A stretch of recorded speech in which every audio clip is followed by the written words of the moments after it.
to protect and to serve, faithful unto death, to protect with courage and to serve with compassion.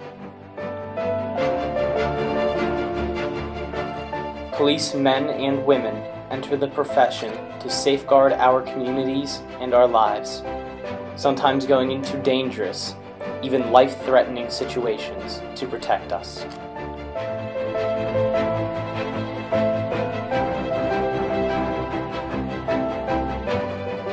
But police departments have significant power within the investigative, transportation, and judicial systems.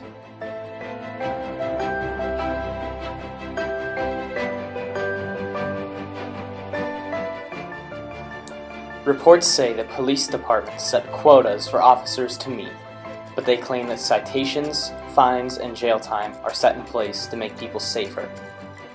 Is their only purpose to protect and serve civilians, or are they incentivizing such power for financial gain? To protect and to serve, or to enforce even the slightest of law infractions?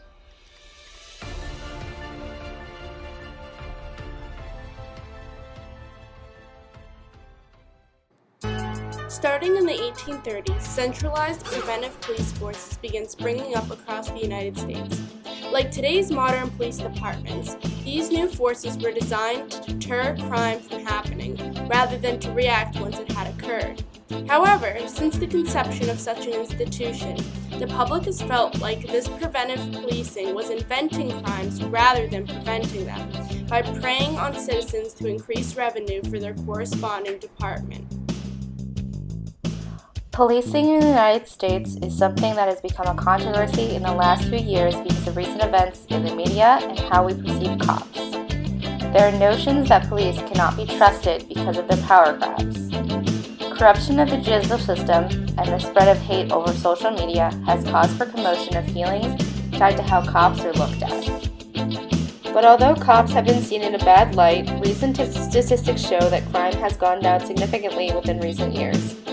According to CNN, violent crime in the U.S. has gone down for 5 years in a row since 2011. Such things as homicides have dropped 50%, property crimes have gone down 5%, and all other forms of violent crime have gone down 75%. The New York Times reported that violent crimes to law enforcement have declined from a rate of 747 violent deaths per 100,000 people in 1993 to 387 incidents per 100,000 people in 2012.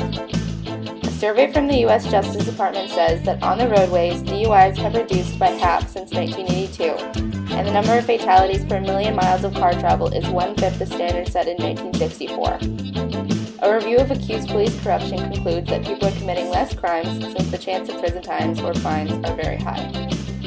Officials maintain an air of omniscience and a sense of order by pursuing every infraction and tolerating no deviation. According to Reuters, when people asked whether they approve of their local policing department doing the right job, over 75% reported said that they did. This approval was high among African Americans and whites. This statistics collided with the question, do police officers routinely lie to serve their own interests? 31% of Americans believe they do, and the number rises to 45% among African Americans. While many civilians feel targeted, police departments claim to have an objective of reducing crime and fatalities if plausible. Given the sharp decline in violent, nonviolent, and vehicle crime, people are becoming aware of new police culture and our communities are safer as a result.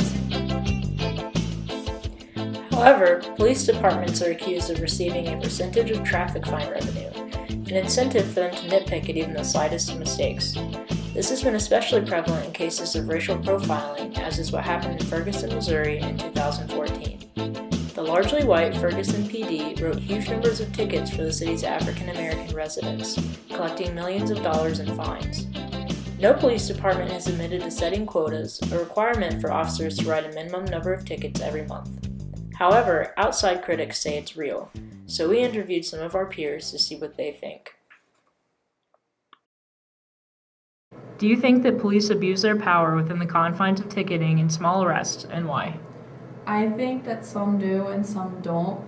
I actually had an experience where I was in the car with my mom and she got a ticket because she didn't stop long enough, and she did stop at the stop sign, but she just didn't stop long enough, and so he gave her a ticket, and I don't think that was very reasonable. But I do think that I think some police abuse it, I think some don't. Do you feel that the media has influenced these opinions? I would say they did, just because it's just things you hear. You don't really, unless you've experienced them personally, it's just other people's stories or the stories they tell on the news or online. Do you believe that police have specific quotas that they have to meet monthly regarding ticketing, and do you have any personal experiences that support this opinion? I would say that sometimes it certainly seems like they're having to meet certain quotas. There was one time our mom came home. She told us on her way home she was driving through a neighborhood and she missed the turn that she was trying to take, so she used a intersection to do a U-turn to go back to the street that she was heading towards, and a cop pulled her over just to let her know that U-turns weren't allowed in this particular neighborhood. And so it seems odd that even though nobody was around, the cop had to take time out of her day to pull her over and let her know that she did something. Some retired policemen have also come forth to admit the quotas and incentives within police departments. As can be seen in this NBC segment with Sarah Wallace, featuring former NYPD officer Adil Polanco. The problem is when you go hunting, when you put any type of numbers on a police officer to perform, we are going to go to the most vulnerable. The most vulnerable. Of course, we're going to go to LGBT community, we're going to go to the black community, we're going to go to those people that have no vote, that have no power. If we start doing what we're doing in Midtown Manhattan, a phone call to the mayor's office is going to be made. That's going to be the end of it. We're the predators, they're the prey. The worst thing you can have is a police officer that needs an arrest for the month. So if a quota-hungry police officer potentially diminishes respect for minorities and disrupts justice, what happens if these quotas aren't met? Take the PA State Office in 2014, when a 7-week manhunt for cop murderer Eric Frine took all resources of the police and lowered the number of citations for the year. When their manhunt was over, they raised the average traffic fine by 10% to compensate for the loss in citations for that period.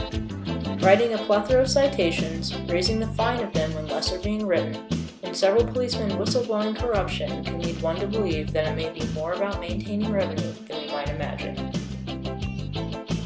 As police departments garner more attention from the media, the question is raised more and more often. Do they over-police to hopefully lower crime, or is it a scheme to meet profit or budget goals? It is undeniable that the men and women who put on a police uniform are doing a tremendous service to our communities, but do their departments serve a purpose other than serving?